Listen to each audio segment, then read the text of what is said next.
la Santé, Christian Dubé. Dr Horacio Arruda, ainsi que du directeur de la campagne de vaccination de la COVID-19 au Québec, M. Daniel Paré. Sans plus tarder, M. Dubé. Alors, merci beaucoup, Marjorie, Dr Arruda, M. Paré. Bonjour à tout le monde, bonjour à tous. J'aimerais peut-être commencer par un petit retour sur le match d'hier soir. En fait, je veux profiter de l'occasion pour féliciter le Canadien pour cette belle fin de saison, mais surtout pour les remercier. Je voudrais dire aux joueurs du Canadien, vous nous avez fait du bien, surtout après l'année qu'on vient de passer. On a été fiers, puis je peux vous dire qu'on avait un sentiment de fierté hier soir, puis je tiens à vous remercier à toute l'équipe du Canadien. Maintenant, faut revenir à nos moutons, puis il faut faut se préparer pour l'automne qui s'en vient. Et pour l'automne, je pense que pour la rentrée de septembre, là, et quand je dis la rentrée de septembre, je parle à la rentrée scolaire, mais le retour des vacances, etc. Ce qu'on veut surtout éviter, c'est un confinement généralisé, et ça passe par la vaccination. Et ça passe par la vaccination à 2 doses d'une forte proportion de la population. En fait, à partir de septembre, quand tout le monde aura eu le temps ou la possibilité de se faire vacciner, on va ajuster notre stratégie pour tenir compte de la vaccination. Notre stratégie, en fait, va reporter en bonne partie sur l'utilisation d'un passeport vaccinal.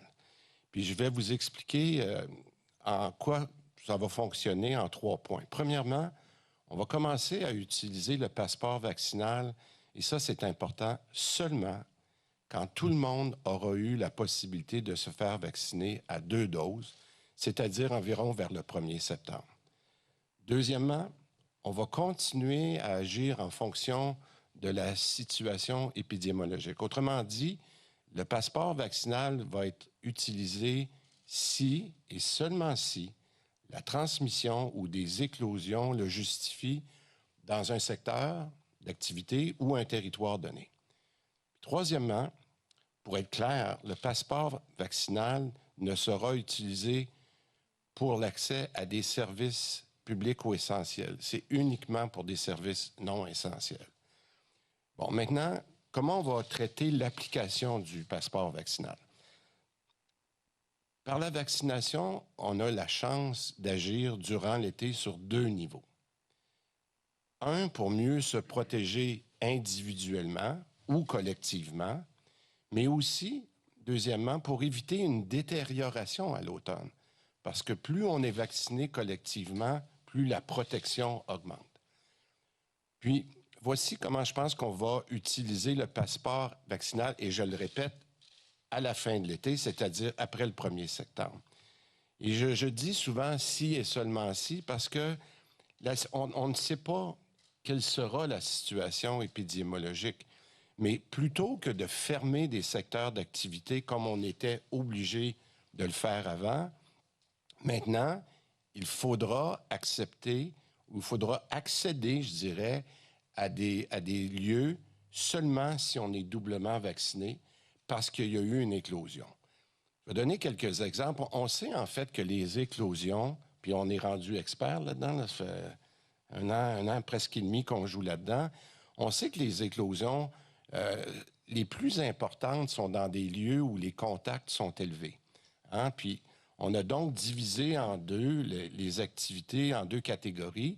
Les activités qui sont à risque élevé, mais aussi celles qui sont à risque modéré. Les activités qui sont à risque élevé, j'aime pas les choisir, là, mais je les dis globalement, là, les gyms, les sports d'équipe, de contact, les bars.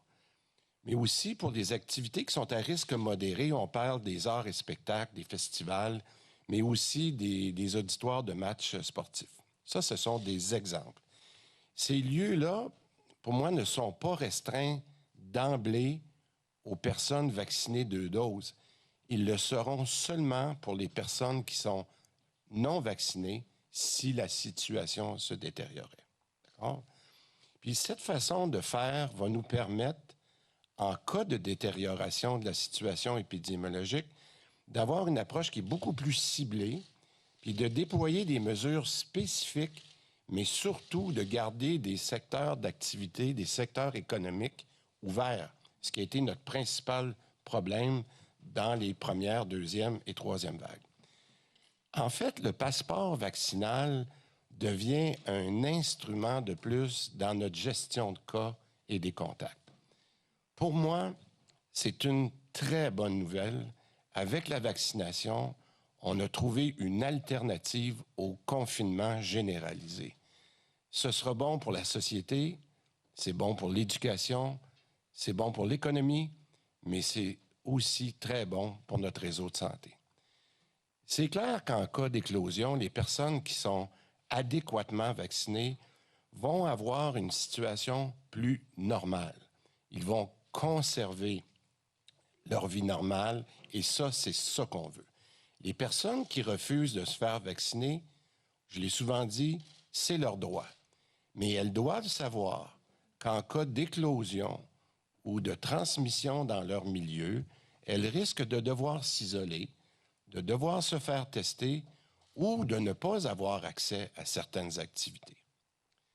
Maintenant, je voudrais juste parler de pourquoi la deuxième dose. En fait, l'utilisation qu'on fera du passeport vaccinal démontre toute l'importance d'être adéquatement vacciné. Il appartient donc à chaque Québécois d'aller chercher sa première dose pour ceux qui ne l'ont pas fait, malgré qu'on atteint déjà des pourcentages quand même assez élevés. Mais la deuxième dose, il faut être capable d'aller la chercher. Donc, première dose pour ceux qui ne l'ont pas et les 2 doses pour tout le monde. On a mentionné hier, on a des statistiques maintenant qui vont être publiées régulièrement toutes les semaines, et les statistiques le démontrent clairement, 2 doses du vaccin ont un impact crucial sur les cas, mais aussi sur les hospitalisations. En fait, 95% des personnes qui ont eu la COVID entre le 27 juin et le 3 juillet, c'est assez récent, là, n'étaient pas vaccinés adéquatement. 95% des gens. Puis ça, c'est la même proportion pour les hospitalisations. Puis cette tendance-là, là, qu'on va commencer à publier dans les prochaines semaines, elle s'observe partout dans le monde. Donc, on ne peut pas continuer de paralyser, notamment le réseau de la santé, alors que des personnes font le choix de ne pas faire vacciner. C'est donc dans cette optique-là que la preuve vaccinale sera déterminante. Les gens qui sont adéquatement vaccinés pourront continuer de vivre dans une nouvelle normalité. Maintenant, je voudrais parler de la catégorie des jeunes de 18-30 ans. Et je veux faire un appel particulier à ces jeunes adultes. Pour plusieurs, en fait, j'en ai un chez nous, il n'y a pas de sentiment d'urgence. Je vous dis que ça commence à être urgent, cependant, de vous faire donner votre première dose si ce n'est pas fait en juillet. Si vous voulez être adéquatement vacciné au 1er septembre, ça commence à presser. Attendez pas de vous voir interdire l'accès aux bars ou à des activités qui sont importantes pour vous si la situation se détériorait. Je pense particulièrement aux jeunes de Montréal, de Laval, de l'Outaouais, de la Mauricie, centre du Québec, où les taux de vaccination pour ces catégories d'âge-là sont encore inférieurs à 75 %. Prenez donc rendez-vous. Allez aux cliniques sans rendez-vous. On vaccine même dans les parcs. C'est super facile, c'est pas long. Comme je l'ai déjà dit, c'est mieux qu'une bine. Alors, en conclusion, des doses, puis Daniel pourra répondre à vos questions, on en a des millions. On n'a jamais eu une situation aussi extraordinaire en termes de disponibilité de vaccination. On a du monde pour vacciner. Il y a de la place. Prenez rendez-vous ou même mieux, devancez votre rendez-vous. J'invite donc les Québécois à aller chercher leur deuxième dose maintenant que l'intervalle aussi a été ramené à un minimum de 4 semaines. On a offert, en fait, toute la flexibilité possible aux Québécois pour recevoir leur deuxième dose. Et si le variant vous inquiète, allez chercher votre deuxième dose.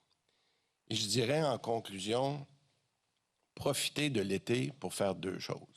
Reposez-vous et allez chercher votre deuxième dose et faites-vous vacciner.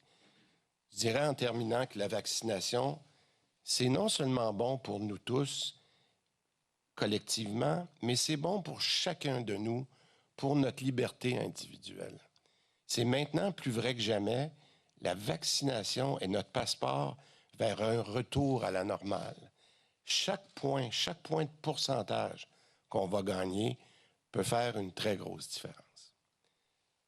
Je vais dire quelques mots en anglais.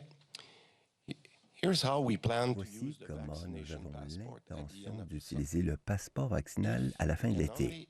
Si et seulement si la situation se dégrade, plutôt que de fermer des secteurs d'activité, il sera nécessaire d'être doublement vacciné pour accéder à certaines activités. Premièrement, nous allons commencer à utiliser le passeport vaccinal uniquement quand chacun aura eu l'occasion d'être vacciné en 2 doses, à savoir le début de septembre. Nous allons continuer d'agir selon la situation épidémiologique. Autrement dit, le passeport vaccinal, on s'en servira seulement si la transmission ou une recrudescence de cas le justifie dans un secteur ou un territoire donné. Finalement, pour être clair, le passeport vaccinal ne sera pas utilisé pour l'accès à des services publics ou essentiels. C'est une bonne nouvelle avec la vaccination. Nous avons trouvé une solution de rechange au confinement généralisé. Ce sera bon pour la société, l'éducation, l'économie, mais aussi ce sera bon pour notre système de santé. Donc, cela démontre l'importance d'être vacciné. Il en revient maintenant à chaque citoyen et citoyenne de recevoir sa première dose pour ceux qui n'ont pas encore reçu leur première dose et la deuxième dose afin de maintenir les activités. J'aimerais faire un appel aux jeunes adultes, ceux entre 18 et 30 ans. Pour beaucoup d'entre vous, il n'y a pas un sentiment d'urgence, mais moi, je puis vous dire que l'urgence commence pour avoir votre première dose en juillet. Si vous voulez être vacciné d'ici le 1er septembre, les dates se précipitent. J'invite les Québécois et les Québécoises à profiter de l'été pour obtenir leur deuxième dose, maintenant que l'intervalle minimal a été établi à 4 semaines. C'est maintenant plus vrai que jamais que la vaccination, c'est notre passeport vers l'avenir. Je vous remercie. Merci beaucoup. Alors, nous allons maintenant procéder à la période de questions des journalistes. J'invite les médias francophones à se diriger vers les micros. Donc, comme à l'habitude, ça va être une question et une sous-question par média. S'il vous plaît, précisez votre nom et votre média. Alors, nous pouvons déjà débuter avec le micro 2 ici. Bonjour, Mathieu Bellumeur de Radio-Canada. Peut-être, Monsieur le ministre, nous expliquer un peu de quelle façon concrètement ça va fonctionner. Je comprends que si jamais il y avait des cas qui explosent dans la région de Montréal, par exemple, seulement dans la région de Montréal, on pourrait demander aux gens de présenter leur code QR pour aller voir un spectacle, pour donner-nous des exemples un peu, puis de la façon dont ça fonctionne selon l'épidémiologie de ce que je comprends qui est différente d'une région à l'autre. Tout à fait. Puis c'est pour ça qu'aujourd'hui, on explique les principes, parce que vous allez comprendre que durant l'été, on va raffiner des choses, mais votre question est très pertinente. J'ai parlé tout à l'heure de régions et de secteurs. OK? On le sait maintenant premièrement, lorsqu'on a déjà 80 % des gens qui ont la première dose, puis on vise d'avoir au moins ça pour la deuxième dose. Les éclosions, quand elles vont arriver, malheureusement, il va en avoir, elles vont être très ciblées à un endroit. Alors là, contrairement, rappelez-vous, là, dans notre première vague, deuxième vague, on était obligé de dire on confine les bars ou les restaurants à l'échelle du Québec. On n'avait pas cet outil-là de la vaccination. Donc, la grande différence, c'est pour ça qu'on change d'approche de gestion de crise. On n'est plus dans une globalité du mur à mur partout. Même dans une région, on va être capable de dire peut-être que le secteur des bars ou des gyms, puis j'aime pas donner ces exemples-là, mais c'est là qui sont les hauts contacts, bien, on va dire, au lieu de fermer les gyms, on va dire, pendant un certain temps, parce qu'il y a des éclosions, on va permettre seulement à ceux qui sont doublement vaccinés de continuer d'aller au gym. C'est une approche de gestion du risque qu'on peut changer maintenant, étant donné le taux de vaccination qu'on a. Vous avez parlé en sous-question des 18 à 30 ans. Plusieurs sont des étudiants. Qu'arrive-t-il si, à la rentrée, on n'a pas le 75 puis qu'il y a des étudiants qui sont complètement vaccinés? Est-ce qu'eux vont avoir accès au campus et les autres devront suivre, par exemple, l'école à distance? C'est quoi la stratégie dans ce cas-là? Bien, je vous dirais, premièrement, le grand principe, là, puis peut-être que le docteur Arruda pourra compléter là-dessus, mais on s'entend bien que l'école, c'est un service essentiel. Alors, il n'est pas question de fermer. Mais il y a des activités, des fois, dans l'école qui sont moins essentielles. On peut parler des activités parascolaires. On est en train de regarder avec l'éducation puis avec la santé publique où pourrait être cette ligne-là à tracer dans le cas où s'il y avait une éclosion dans une école ou un endroit particulier parce que la vaccination n'était pas assez haute, comment on pourrait se limiter aux activités essentielles. Puis c'est pour ça que je dis aux jeunes, bien, si vous voulez être certain, je ne dis pas que c'est pas le fun d'aller à l'école, mais les jeunes aiment plus faire du sport à l'école puis avoir des activités extracurriculaires. Moi, je pense que si j'étais un jeune, bien, je m'assurerais d'avoir mes 2 doses pour être sûr que je vais avoir accès aux activités que j'aime beaucoup. Merci beaucoup. Nous allons maintenant passer au micro 1. Bonjour, M. Dubé, M. Arruda, M. Paré. Est-ce qu'on mène des sondages ou d'autres démarches pour comprendre pourquoi la réticence des jeunes à la vaccination demeure élevée et pourquoi elle est plus élevée dans des régions plus que d'autres? Des sondages spécifiques sur ça, on est en train de demander aux plus jeunes qu'est-ce qui les préoccupe dans la vaccination. Ça, on est en train de faire ça parce qu'on pense, puis c'est tout à fait normal de le faire, c'est de s'assurer dans les prochaines semaines qu'on répond bien à leurs préoccupations.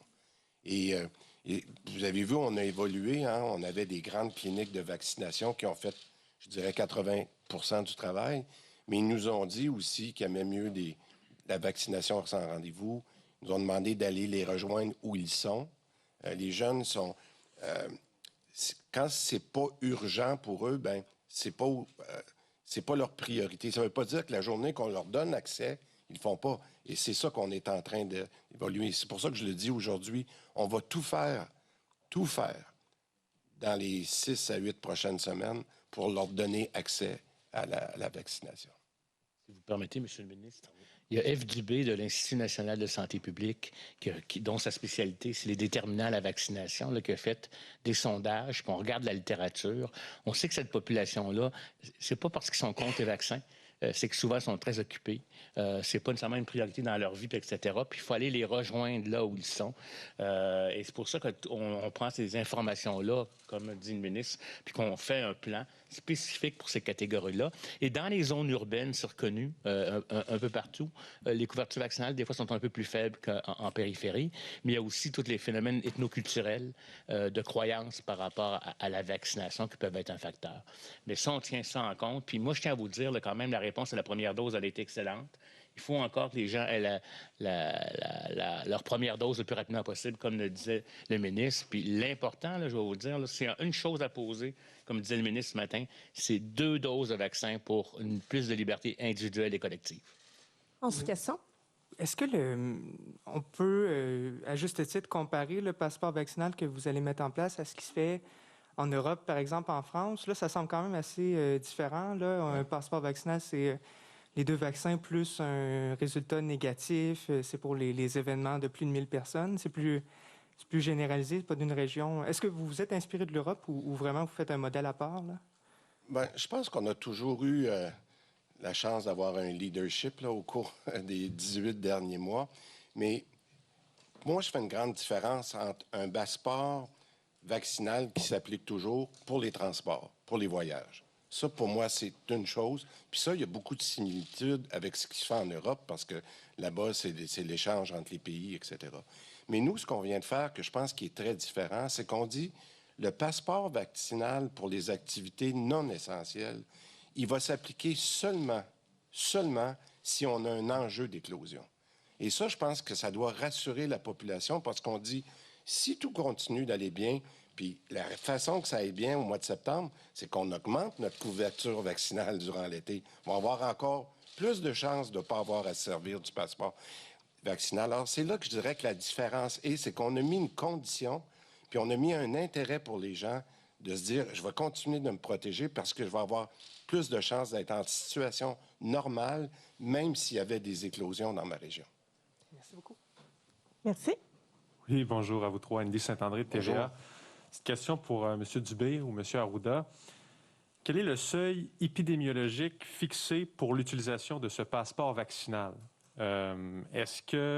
Autrement dit, quand est-ce que la situation devient assez préoccupante pour qu'on dise on va de l'avant avec ça? C'est évident que je vais laisser le docteur Arruda répondre à ça, puis... Il faut comprendre qu'actuellement, avec la vaccination, on va être dans une dynamique qui est complètement différente de la première vague. Ce que ça veut dire, c'est plus on a une couverture vaccinale élevée 2 doses, plus même contre le variant, il ne pourra pas s'exprimer de la même façon qu'il s'est exprimé s'il n'y avait pas de vaccination. Donc, on ne peut pas comparer un chiffre, etc. Ce qu'on va regarder comme indicateur, c'est bien entendu le nombre de cas, mais aussi l'impact en termes d'hospitalisation et l'impact en termes de mortalité, morbidité. Fait que je veux juste vous dire que ça va dépendre véritablement du portrait épidémiologique. Puis on sait qu'on a toujours voulu avoir un seuil ou un chiffre. Prenons par exemple, j'ai 1000 cas au Québec, mais il n'y a personne qui est hospitalisé. Les choses vont relativement bien. Les activités de société peuvent continuer. Beaucoup de gens sont vaccinés, donc les impacts d'éclosion ne sont pas si importants. C'est des gens qui n'ont pas été vaccinés, comme le disait le ministre, 95 des gens qui sont hospitalisés ou qui font la maladie actuellement, c'est des gens qui n'ont pas reçu de vaccin ou qui ont reçu une dose. Fait que dans les faits, il n'y en a pas de chiffre magique. Moi, je vais vous le dire bien honnêtement, ça va être comme à chaque fois une analyse comme telle, mais si on ne veut pas une quatrième vague importante, si on veut maintenir nos activités comme telles, si on veut ne pas être isolé parce qu'on n'est pas vacciné, parce que là on devient malade, puis c'est dangereux, puis etc., il y a une solution, 2 doses de vaccin, le plus rapidement possible. Allez chercher votre première, allez chercher votre deuxième. Et avec ça, à la limite, on pourrait ne pas avoir à utiliser du tout le passeport vaccinal. Puis ici, on n'est pas dans un passeport vaccinal qui prime des droits. On est dans un instrument, un outil de plus pour contrôler les éclosions, pour éviter de fermer un secteur au complet. Ce qui est très différent des fois de l'utilisation qui est faite ailleurs ou de la compréhension que les gens ont du passeport vaccinal. Est-ce que je peux juste faire une précision? Ouais. Parce que quand vous demandez des chiffres, je ne peux pas... Je sais que vous aimez ça. J'ai de la misère à ne pas vous répondre. Mais en ce moment, quand vous posez la question, moi, je fais la différence entre le taux de vaccination puis le taux d'immunité. Le taux de vaccination qu'on nous demandait au début, quand on avait les variants qu'on connaissait là, dans les premières, deuxièmes, un peu moins virulents, on les a trouvés virulents, mais ils sont toujours moins virulents de ce qu'on commence à connaître avec le Delta, avec les variations, les variants qu'on a en ce moment. C'est sûr que lorsqu'on nous demandait de parler de 75 %, qui étaient les chiffres qu'on entendait, puis qu'on a ajusté aux 12 ans et plus, bien, moi, je suis très content qu'on soit déjà rendu à 80 % en termes de taux de vaccination, pardon. Mais ce que je vous dirais, c'est que je pense que ça ne sera pas assez si on a un virus qui est très, très, très virulent en septembre. Et c'est ça qu'il faut faire attention. Donc, on n'est pas capable de vous répondre en ce moment sur la partie taux d'immunisation parce que le variant est un impact majeur dans ce calcul-là. Alors, comme on ne connaît pas je dirais la virulence du virus en septembre, travaillons sur la vaccination. Vous me suivez? On a dit 75 % c'était bon, 80 c'est sûr que c'est meilleur. Le gros enjeu qu'on a, c'est que dans certaines catégories des plus jeunes qui ont beaucoup de contacts, on n'est pas là. Fait que c'est pour ça qu'on se dit en ce moment, limitons à travailler sur le taux de vaccination. Les gens le comprennent. Puis je vous dirais, en résumé, vous savez, là, quand on vaccine, quand mon collègue réussit en équipe là, à faire 100 000 vaccins par jour, 90 000 de deuxième dose, on fait plus que 1,5 % de la population tous les jours. Fait que les gens vont pouvoir le suivre. Là. Dans les prochaines semaines, là, 41, 43, 45 %, on veut aller chercher 80. Puis si on est plus capable d'aller chercher les plus jeunes, on va monter à 82, 83 %. Fait que focusons pour le moment sur le taux de vaccination, qu'on connaît bien, que les gens comprennent. Puis quand on aura plus d'informations sur le variant, j'espère qu'on n'en aura pas besoin, Mais si on a plus d'informations, bien là, on pourra finaliser notre taux d'immunisation. Ça va? En sous-question? Ça va. OK. Sous question, je fais ça vite. En présentant cette preuve de vaccination adéquate, est-ce que ça va vouloir dire fin des mesures sanitaires, par exemple au restaurant? On présente ça, il n'y a plus de concept de bulle, on peut être de façon illimitée autour d'une table et reprendre finalement la vie normale. Bien, l'objectif, c'est ça. L'objectif qu'on a avec la santé publique, là, puis c'est pour ça que je trouve que c'est une bonne nouvelle aujourd'hui, c'est de commencer à considérer un retour à la normalité. Bon, maintenant, où on sera le 1er septembre, je ne dis pas que les mesures sanitaires, on a comme objectif que les mesures sanitaires, on l'a toujours dit, on veut que ça arrête pour la rentrée. C'est ça qui est l'objectif. Si la situation continue on est à 75-100 cas, je pense qu'on est capable de dire il y aura des décisions de la santé publique sur une zone bleue, une zone verte, etc. Ça va se préciser dans les prochaines semaines. Mais ce qu'on dit, par exemple, à partir du 1er septembre, si on est mal pris, là, on pourra appliquer le passeport. Fait que moi, je fais la différence entre mesures sanitaires et le passeport de vaccination qui nous permettrait de se prémunir contre des petites bosses qu'on pourrait avoir cet automne, j'espère. Merci. Merci. Bon. Prochain média, encore une fois, précisez votre nom et votre média, s'il vous plaît. Bonjour à tous les trois. Stéphanie Marin de la presse canadienne. Monsieur Dubé, sur la question du passeport vaccinal, je vous emmène en Outaouais. En Outaouais, tous les jours, il y a des centaines, parfois des milliers d'Ontariens qui traversent en territoire québécois. Ils n'auront pas de passeport vaccinal. Le gouvernement Ford a déjà indiqué qu'il ne voulait pas s'en aller dans cette direction-là. Comment est-ce que les établissements de l'Outaouais sont censés gérer ça? Refuser des gens, des Québécois qui n'ont pas leur passeport vaccinal, mais accepter des Ontariens parce qu'ils ne peuvent pas en avoir de passeport vaccinal? Comment ils sont censés gérer ça? Content d'avoir la question, parce que c'est simple. En Outaouais, comme n'importe où au Québec, si la santé publique ne déclare pas qu'il y a une situation d'éclosion qui mériterait normalement de faire un confinement d'un bar, d'un gym, d'un restaurant ou d'une autre activité jugée comme moins essentielle, il n'y a pas personne qui peut refuser l'accès à quelqu'un qui vienne de l'Ontario ou qui vienne d'ailleurs. Notre principe, c'est que c'est pas un privilège ou un avantage qu'on enlève. On conserve, dans un cas d'éclosion, le privilège de pouvoir aller à ceux qui ont la double vaccination, qu'ils viennent de l'Ontario ou qu'ils viennent d'ailleurs. Alors, si jamais un Ontarien veut venir dans un restaurant où il y avait une limitation pendant un certain temps parce qu'il y a eu des éclosions dans le secteur ou dans la région, bien, il faudra qu'il montre une preuve vaccinale, mais il y en a des preuves vaccinales en Ontario. Alors, c'est ça notre principe. D'accord. Puis ma prochaine question va être plutôt directe. C'est quand même d'exiger ça, le passeport vaccinal, pour l'accès à des activités non essentielles, je le conçois.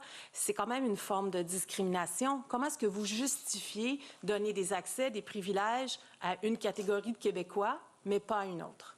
Bien, écoutez, je l'ai expliqué, puis pour moi, ça fait non seulement depuis le mois de janvier qu'on vaccine les gens, on a donné à tous les Québécois des ressources, du temps pour se faire vacciner.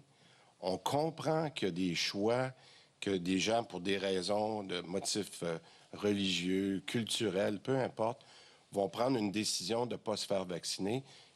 On n'est pas dans l'obligation de se faire vacciner ici. On est dans le fait que 80% de la population veut se faire vacciner. 80% va être favorable à dire, moi, là, comme individu, si jamais vous avez à reconfiner du monde, le choix que vous donnez, c'est ceux qui sont doublement vaccinés. Vous pouvez continuer à avoir une normalité. Alors, on est très à l'aise avec cette approche-là, puis c'est comme ça qu'on va fonctionner si et seulement si il y avait des éclosions à l'automne. Donc, c'est pas de la Merci. Prochain média. discrimination pour vous? Excusez-moi. Prochain média. Oui, bonjour, c'est Nora Lamontagne du Journal de Montréal. Je vais continuer un peu dans la même veine, c'est-à-dire que, bon, vous excluez que les non-vaccinés soient exclus des services essentiels. Mais maintenant, comment est-ce que vous allez vous assurer qu'il n'y ait pas des employeurs ou des locataires qui fassent du zèle et qui demandent un passeport vaccinal avant d'embaucher ou de louer un appartement, par exemple?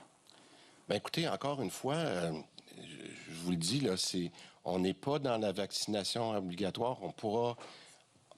notre principe, il est très, très simple. C'est qu'il faut que ça soit dans des cas d'éclosion. C'est très clair ce qu'on se dit là.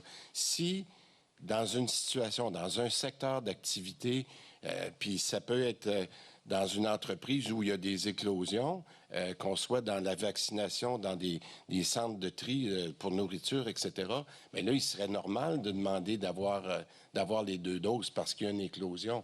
Mais en temps normal, c'est pas une obligation pour les employés de le faire.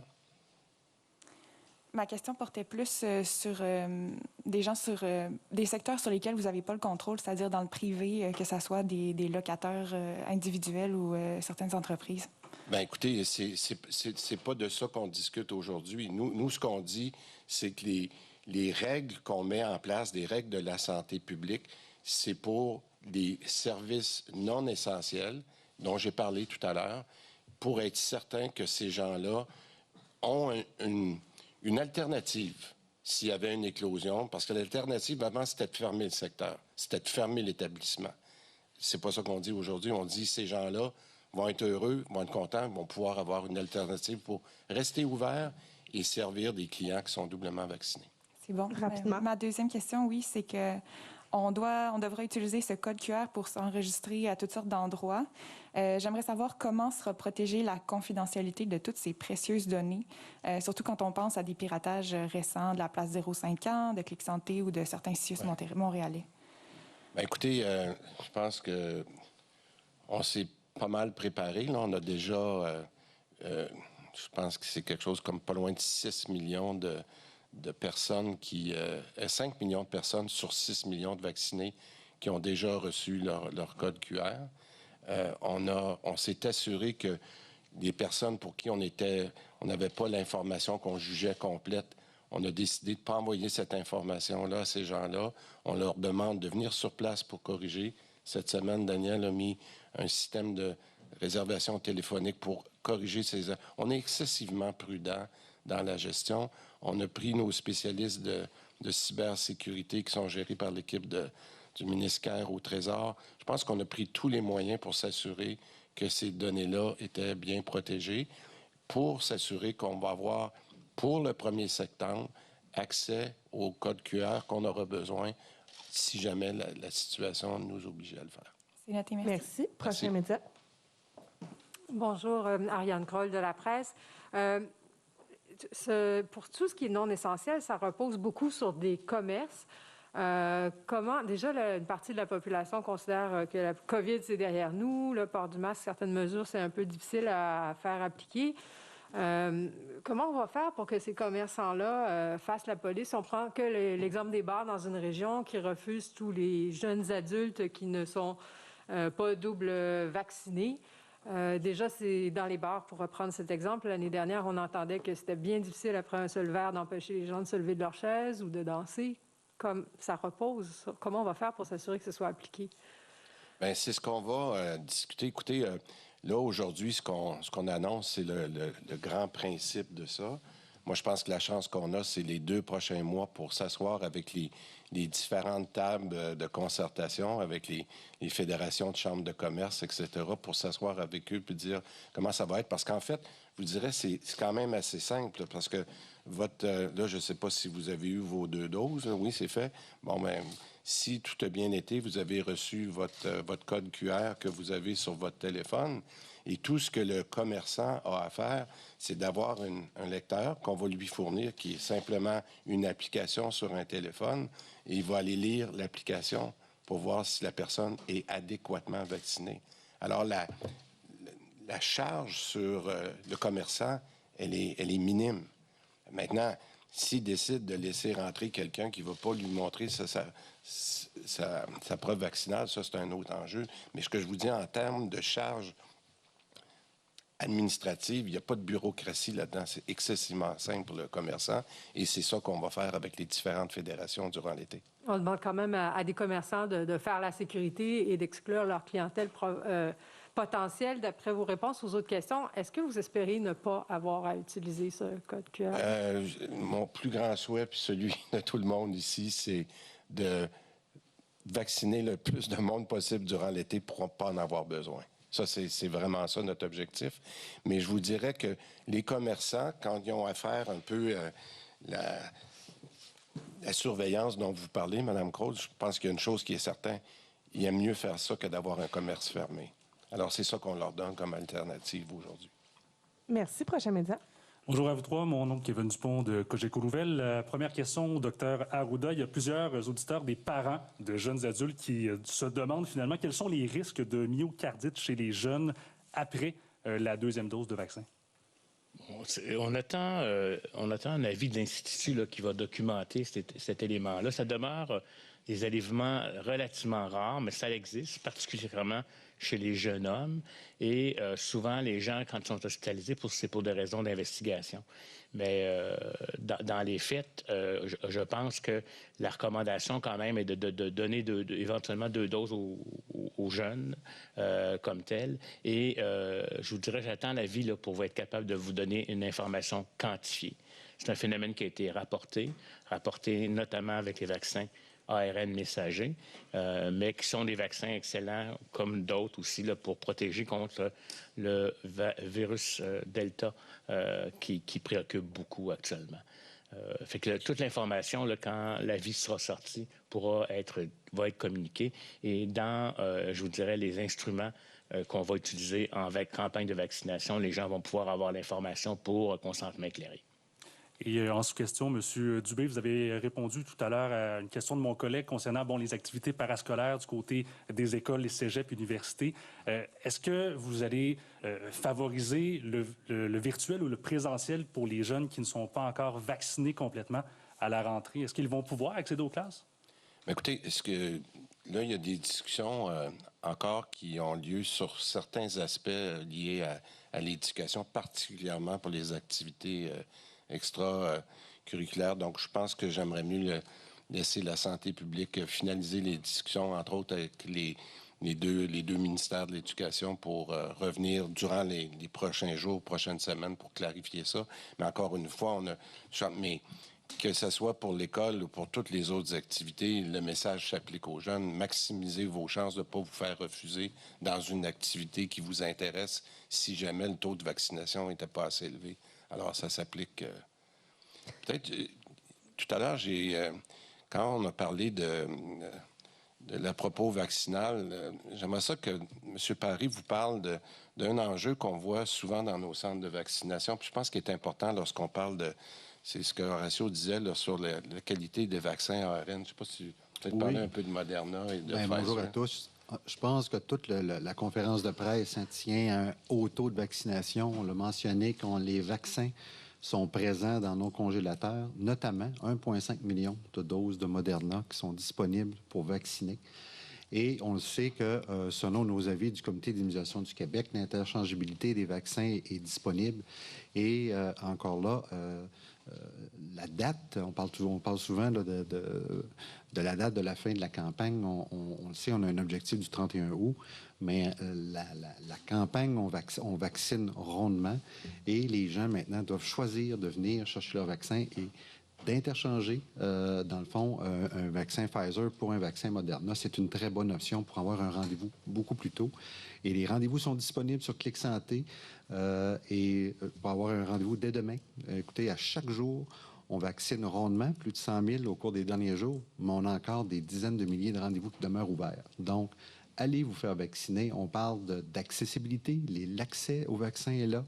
Oui, on va dans les parcs. Oui, on va aussi là, dans différents même festivals, mais même sur Clic Santé, on a encore des rendez-vous de disponibles.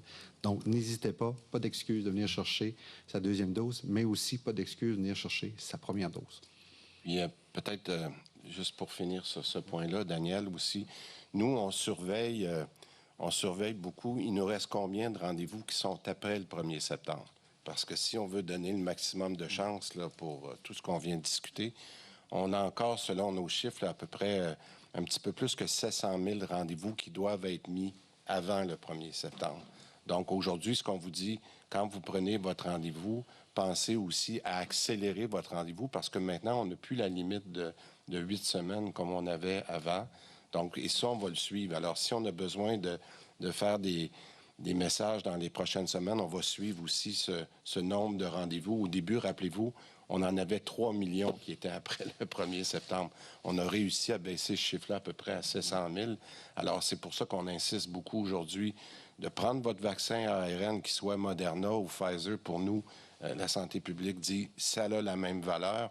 Donc, si vous arrivez, vous pouvez prendre votre rendez-vous demain, après-demain. Il y a des disponibilités. Accélérez votre rendez-vous. Mettez-vous ça derrière la cravate, puis partez en vacances. Merci. Puis Alors, ça peut aider, là. Les 2 vaccins ARN messager sont équivalents. Puis juste pour vous dire, moi, je vais recevoir du Moderna. Parfait. Alors, merci. De retour au micro 1, s'il vous plaît. Oui, bonjour, René Brumer, Montreal Gazette. Would you say that this decision to go towards stricter measures as vaccine passports, is it driven... Est-ce que ce passeport vaccinal, c'est surtout en lien avec la crainte des nouveaux variants ou la réticence des jeunes à se faire vacciner? Réponse. Je pense que les deux peuvent jouer, mais les variants nous préoccupent pour l'instant. Regardez un peu l'exemple du Royaume-Uni. Et je vais donner un peu d'informations.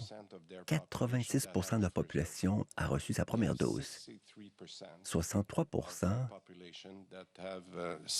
ont reçu leur deuxième dose. C'est très bien. Nous cherchons 80 au moins au Québec. Depuis quelques semaines, hélas, ils ont eu une recrudescence importante, vraiment une courbe à pic. Mais les hospitalisations et les décès ont été vraiment tenus au minimum. C'est un bon signe. À savoir, c'est qu'une bonne vaccination n'empêche pas les cas d'infection, mais certainement diminue grandement l'impact sur la santé. Et eux ont des variants coriaces. Donc, en réponse à votre question, la première visée, c'est de nous protéger contre ces variants.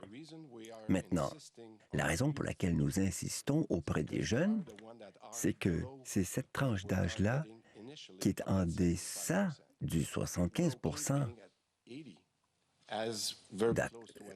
Bon, on se rapproche du Royaume-Uni pour les gens qui ont 80 dans certaines tranches d'âge, mais nous voulons atteindre de meilleures cibles dans toutes les tranches d'âge. Donc, la comparaison n'est pas parfaite avec le Royaume-Uni, car ils n'ont pas toutes les mêmes stratégies. Mais c'est la raison pour laquelle j'ai parlé du taux de vaccination comme étant important contre le variant, mais aussi pour les jeunes. L'autre question, le passeport a été critiqué. Que cela pourrait cibler des communautés racisées ou celles qui ont plus de mal à se faire vacciner, les itinérants, par exemple? Réponse. Alors, écoutez, le fait que nous vaccinons depuis janvier, nous sommes en juillet, et une des raisons pour lesquelles nous avons décidé au sein de notre groupe de venir vous parler aujourd'hui en plein été, quand les gens ne veulent vraiment pas parler de la COVID, c'est la dernière chose qui les intéresse. Nous voulons offrir une bonne dernière chance, un bon coup de pouce pour que les gens comprennent le risque qu'ils prennent s'ils ne sont pas vaccinés quand les choses pourraient s'aggraver en septembre. C'est la raison pour laquelle, écoutez, ce n'est pas une question de discrimination. Je pense que les gens auront les bonnes informations maintenant et nous allons continuer de suivre de très près quelle est l'évolution des variants. Nous allons offrir ces renseignements, mais comme j'ai déjà dit auparavant, 95 des gens qui se rendent à l'hôpital maintenant sont non vaccinés. Les gens doivent comprendre ce fait. Question. Bonjour, messieurs. Sur le passeport vaccinal, M. Dubé, les exemples concrets m'intéressent. S'il y a une recrudescence et les services non essentiels, ceux sans passeport n'auront pas accès. Pourriez-vous expliquer un cas de figure, par exemple? Réponse. La décision sur une éclosion, sur une recrudescence de cas, c'est toujours une analyse de la santé publique, n'est-ce pas? Donc, imaginez à Laval, tenez, qu'il y aura une éclosion en septembre. Et la santé publique va déclarer que dans cette région, surtout parce que l'éclosion a été analysée comme étant d'origine claire, à savoir qu'elle a pris naissance dans les gymnases. Alors, l'année dernière, notre approche était « on ferme le gym », car on ne savait pas combien de personnes étaient affectées, on ne savait rien. Maintenant, ce que nous disons, c'est que nous avons 80 de la population qui est vaccinée. Donc, nous allons suivre la situation à Laval, par exemple, de façon très serrée, très ciblée, et on va dire en passant, on ne ferme pas le gymnase. On dit que pour une certaine période de temps, il n'y a que les gens qui auront eu 2 doses qui pourront continuer de s'y rendre. Voyez-vous? Donc, c'est une gestion de risque, car on peut s'adapter grâce au fait que 80 de la population est vaccinée. Ce qu'on ne peut pas vous dire aujourd'hui, c'est nous voulons 80 de la population ayant reçu 2 doses et de s'assurer que nous y soyons en septembre. C'est la raison pour laquelle nous sommes là devant vous aujourd'hui. S'il vous plaît, allez vous faire vacciner avec la 2e dose le plus rapidement possible. Question. Cela fait plusieurs semaines que vous ciblez les 18 à 29 ans. Vous n'êtes même pas à 70 de la première dose. Qu'est-ce qui se passe? Pourquoi les 18 à 29 ans résistent malgré tous vos messages depuis des semaines? Réponse. Je pense que mon collègue pourra confirmer les chiffres, mais je l'ai dit il y a un mois, on avait 250 000 de ces 5 catégories qui n'étaient pas vaccinées. Un mois plus tard, on n'a que 105 000. Donc, on a été en mesure de vacciner plus de la moitié. Je pense que la raison principale, c'est une compréhension du risque. Les jeunes vont se dire, je ne vois pas les avantages pour moi. Mais graduellement, pas trop graduellement, je l'ose l'espérer, mais lentement, nous cherchons à les convaincre. Nous approchons les 100 000, surtout dans les régions que j'ai mentionnées lors de ma présentation. Je pense que si nous continuons à offrir les services dans leur quartier, dans leur milieu de vie, à l'école, où l'effort est moindre, je pense que je suis très confiant, surtout quand, s'ils savent, ils n'auront pas accès à certaines activités à l'automne, si jamais il y avait une détérioration de la situation sanitaire. C'est pourquoi nous voulons être clairs aujourd'hui. La bonne nouvelle, c'est qu'à tous les jours, nous pouvons voir 2000, 3000 individus de ce groupe d'âge-là qui choisissent le vaccin. C'est pourquoi il nous faut faire preuve de persévérance, de présence, d'accessibilité. Il n'y a pas d'excuse. Et nous serons là tout l'été. Alors, pour une dernière intervention au micro 1. Chloé Rinaldi, CBC News. Question. Ma première question, messieurs, qu'est-ce qui se passe aux gens qui ne peuvent pas être vaccinés pour des raisons médicales? C'est quoi leur possibilité? Réponse. Nous allons raffiner cela dans les semaines à venir. Nous avons déjà parlé de cela, mais comme principe, une personne qui a une dispensation, une dérogation médicale, on voudra s'assurer que cette personne aura le droit d'entrer à quelque part, si c'est bien codé sur son passeport. Mais une preuve médicale formulée par un médecin devra être présentée. Mais nous composons avec la situation aujourd'hui, comme je l'ai mentionné, nous voulions annoncer le principe, mais cela ne sera que pour des raisons médicales qu'on pourra offrir des exceptions. Question. L'Ontario a dit non au passeport vaccinal. Qu'est-ce qui se passe aux Ontariens qui essaient de venir au Québec? Réponse. Écoutez, comme je l'ai mentionné, on ne fait aucune différence maintenant pour eux jusqu'à ce qu'il y a des éclosions, le cas échéant. Mais s'il y a une éclosion dans un bar à Gatineau, et là, on décide que seulement les personnes qui ont les 2 vaccins peuvent entrer dans cette boîte de nuit ou ce gymnase. Alors, nous allons faire appliquer les mêmes règles que vous soyez ontarien ou de la Saskatchewan. Ce n'est que lorsqu'il y a des éclosions, ce n'est que là que le passeport aura toute sa valeur. Alors, C'est ce qui met fin au point de presse du jour. Merci, bonne journée. Bon été. Bon été, tout le monde.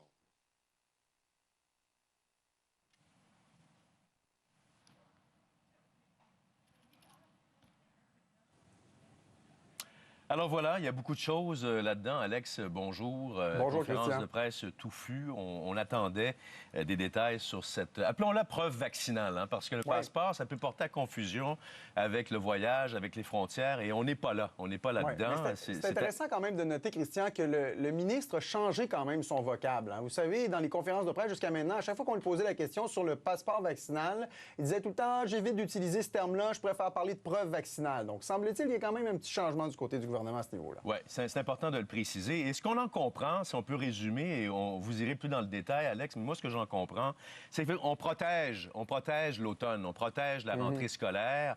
On tente le plus possible que les gens se fassent vacciner. Ouais. On n'a pas de chiffre ou de pourcentage magique à fournir à la population pour dire à partir de 75, 80 ou 85 on est tous en sécurité. Ce que l'on dit, cependant, c'est que si jamais, à l'automne, il y a des éclosions, bien, on aura toujours cette preuve vaccinale pour protéger des secteurs et éviter d'imposer un confinement général. C'est ça l'objectif un peu. Exactement, vous le dites bien, pour cibler un reconfinement qui ne va plus dans le mur à mur comme à une certaine époque. Donc là, on est en mesure maintenant, avec la vaccination, de changer notre approche par rapport au virus.